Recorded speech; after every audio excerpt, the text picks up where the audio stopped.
Macro साहब आपके supporter 8 crore है, लेकिन मोहम्मद साहब के सपोर्टर पूरे दुनिया में 250 करोड़ से बेसी है। फिर आपकी क्या औकात जो आप मोहम्मद साहब के खिलाफ बोले।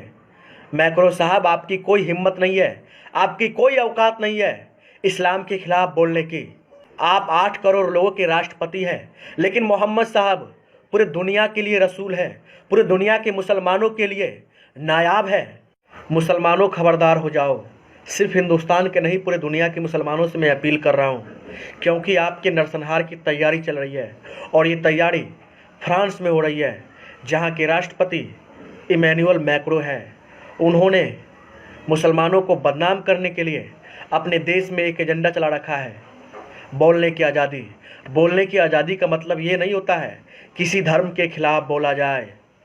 किसी धर्म के खिलाफ बोलना ये किसी राष्ट्रपति को शोभा नहीं देता है। फ्रांस के राष्ट्रपति ने कहा इस्लाम खतरे में है और इसके जड़ में है मोहम्मद साहब का वो कार्टून जो चार्ली हेब्दो ने प्रकाशित किया था।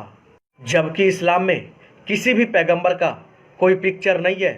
इस्लाम में किसी पैगंबर का पिक्चर बनाना हराम है, गुनाह है। लेकिन फ्रांस के लोग, फ्रांस की सरकार मोहम्मद साहब का पिक्चर बनाते हैं, मोहम्मद साहब को बदनाम करते हैं। जब मुसलमान आवाज़ उठाते हैं, सड़कों पे आते हैं, सरकार से सवाल पूछते हैं, तो वहाँ की सरकार कहते हैं कि आप लोग देशद्रोही है, गद्दार है, आतंकवादी है, इस्लाम खतरे में है। क्यों फ्रांस के राष्ट्रपति साहब, आखिर ऐसा क्यों? दूसरे धर्म के लोगों को परेशान करके, उन्हें अपमानित करके आप क्या हासिल करना चाहते हैं? मोहम्मद साहब का कार्टून बना के, उन्हें बदनाम करके आपको क्या मिलने वाला है? दुनिया को क्या संदेश देना चाहते हैं? मैक्रो साहब, किसी धर्म के खिलाफ बोलने से आपका देश सुपर पावर नहीं बन जाएगा। यदि आपको सुपर पावर बनना है तो सभी धर्मों को एक साथ लेके चलना होगा। लेकिन आप इस्लाम के खिलाफ हो गए हैं, आपका दिमाग खराब हो गया है। इसीलिए तुर्की के सदर रसेप तैयप एर्दोगान कहते हैं कि आपकी मानसिक हालत ठीक नहीं है, आप बीमार हैं, आप पागल हो गए हैं। तो आप वहाँ के एम्बेसडर को बुला लेते हैं। आखिर क्यों? फ्रांस की जनता कहती है कि हमारे सरकार का अपमान किया है तुर्की के राष्ट्रपति ने।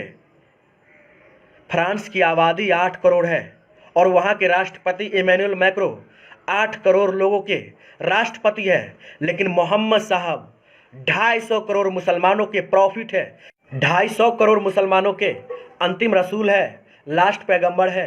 फिर 250 करोड़ मुसलमानों का खून क्यों न खौले? मैक्रो साहब आपके सपोर्टर 8 करोड़ है, लेकिन मोहम्मद साहब के सपोर्टर पूरे दुनिया में 250 करोड़ से बेसी है। फिर आपकी क्या औकात जो आप मोहम्मद साहब के खिलाफ बोले। मैक्रो साहब आपकी कोई हिम्मत नहीं है, आपकी कोई औकात नहीं है इस्लाम के खिलाफ बोलने की। आप 8 करोड़ लोगों के राष्ट्रपति हैं, लेकिन मोहम्मद साहब पूरे दुनिया के लिए रसूल है, पूरे दुनिया के मुसलमानों के लिए नायाब है। यदि मुसलमानों से आपको गिला शिकवा है तो आप मुसलमानों के खिलाफ बोलिए, लेकिन मोहम्मद साहब के खिलाफ एक शब्द बर्दाश्त नहीं किया जाएगा। यदि आप मोहम्मद साहब के खिलाफ बोलेंगे तो इस दुनिया का मुसलमान आपके जुबान को खींच लेगा, क्योंकि आप गुस्ताखे रसूल हैं और गुस्ताखे रसूल का इस दुनिया में कोई वजूद नहीं। मैक्रो साहब याद रखिए, जिस पैगंबर मोहम्मद को आप बदनाम कर रहे हैं, उस मोहम्मद साहब के पूरे दुनिया में 250 करोड़ फॉलोअर्स हैं और आपके 8 करोड़। कोई औकात नहीं है आपकी, इसलिए आप अपनी औकात में रहें।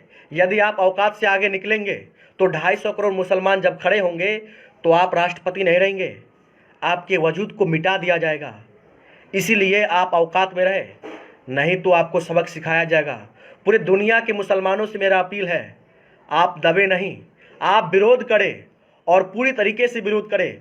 फ्रांस के उत्पादों का बहिष्कार करें, क्योंकि आपके पैगंबर का अपमान हुआ है और अपमान करने वाला एक छुट भैया है जो एक छोटे से देश का राष्ट्रपति है, जहाँ की आबादी 8 करोड़ है। लेकिन वहाँ के राष्ट्रपति 250 करोड़ मुसलमानों के पैगंबर को अपमानित कर रहे हैं, उन्हें बदनाम कर रहे हैं।